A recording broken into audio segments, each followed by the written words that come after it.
Igitondo cyiza kandi cy'umugisha bene data, cyangwa se igicamunsi cyiza bivanye n'aho buri wese aherereye ku migabane itandukanye y'isi.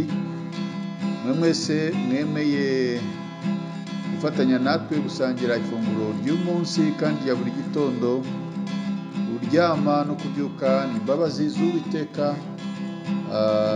Icyumweru cyiza, insanganyamatsiko ya none kuwa 26 z'ukwezi kwa mbere umwaka wa 2025 ku cyumweru iragira iti ntukabe umupfu ba umunyabwenge. Ntukabe umupfu ba umunyabwenge. Mbere yuko dusoma ijambo ry'Imana, reka nanone turirimbane indirimbo ya 437 mu ndirimbo zo gushimisha igira iti mpa amavuta Yesu mbone kwaka.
neza ku musaraba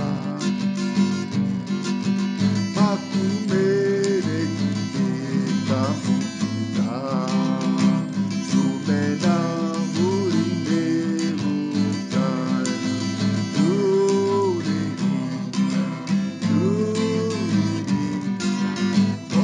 Hojana tugusingize oweka baraba Hojana tugusingize uririmbe Hojana tugusingize oweka baraba Yesu tugusingiza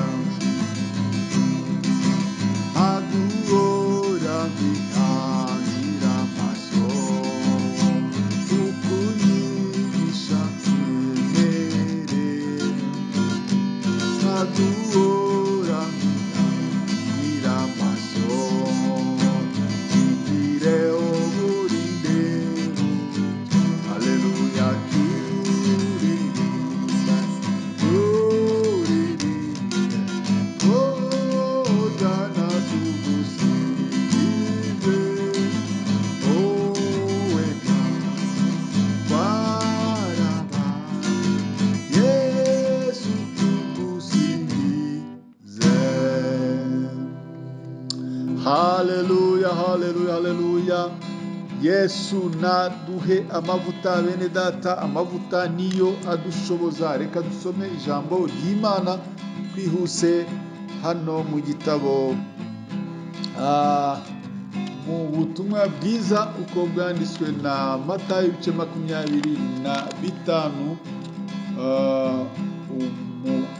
umurongo wa mbere tugeze kuri 13 haravuga ngo umugani w'abakobwa 10 icyo gihe ubwami bwo mu ijuru buzagereranywa n'abakobwa 10 bajyanye amatabaza yabo bajya gusanganira umukwe ariko muri abo 10 batanu bari abapfu abandi batanu bari abanyabwenge abapfu bajyanye amatabaza yabo ntibajyana n'amavuta ariko abanyabwenge bo bajyana amavuta mu mperezo zabo hamwe n'amatabaza yabo umukwe atinze bose barahumikira barasinzira ariko nijoro mu gicuku habaho urusaku ngo umukwe araje nimusoke musanganire maze babakobwa bose baraguruka baboneza amatabaza yabo abapfu babwira abanyabwenge bati nimuduhe ku mavuta yanyu kuko amatabaza yacu azima ariko abanyabwenge barabahakanira bati oya ntiyadukwira twese ahubwo nimujye mu bahanjuzi muyigurire bagiye kugura umukwe araza abari biteguye binjirana nawe mu bukwe urugi rurakingwa hanyuma abakobwa bandi nabo baraza barahamagara bati nyakubahwa dukingurire nawe arabasubiza ati ndababwira ukuri yuko ntabazi nuko mube maso kuko mutazi umunsi cyangwa igihe mwakire neza ijambo ry'Imana bene data akamaro k'amavuta ni ukoroshya ubuzima bw'umuntu cyangwa se icyuma n'ibindi bikoresho bikenera amavuta bitandukanye kugira ngo bitabasha kujwigira gukakara gukocagurana iyo urugero imodoka yabuze amavuta ntiyagenda niyo igenze iragonga moteri yemwe n'ibiryo turya hatarimo amavuta ntabwo biryoha ntabwo umuntu wese udafite amavuta y'umwuka ibintu by'Imana ntabwo bibasha kumuryohera ntibimuhumurira nk'uko turya ibiryo birimo amavuta tugahumurirwa ni nako iyo umuntu afite amavuta mu buryo bw'umwuka ahumurirwa n'ijambo ry'Imana rero amavuta n'ahandi hantu abantu bayashakira mu masengesho mu gusoma ijambo ry'Imana aya ashakwa kare Yesu nagaruka kujyana itorero azasange mwene data ufite amavuta ahagije ntukamere nk'aba bakobwa batanu b'abapfu bagiye kuyashaka impitagihe. Ntugashake gukizwa igihe cyakurangiranye. Umuntu akizwa akibasha kwivugira, akiyaturira, agihumeka ubwe. Iyo umuntu yapfuye niyo wamusomera misa zirenga miliyoni ntacyo zahindura ku cyerekezo cye, kuko ubwe nta cyemezo aba akifatira. Ijambo ry'Imana ridufashe kandi ritugire neza. Mwene data, ubashe nawe kwifatira icyemezo hakiri kare, ushake ayo mavuta, ube umunyabwenge, ntube umupfu nk'abariya bakobwa. Dusenge. Data, mu izina rya Yesu Kristo, turagushimiye, turaguhimbaje, wowe uduhaye iri jambo kugira ngo tubashe kuba abanyabwenge, twe kuba abapfu nk'abariya bakobwa bashatse amavuta impitagihe, igihe cyabarangiranye. Natwe dushaka agakiza hakiri kare. Urakoze, urakarama, bana natwe muri byose.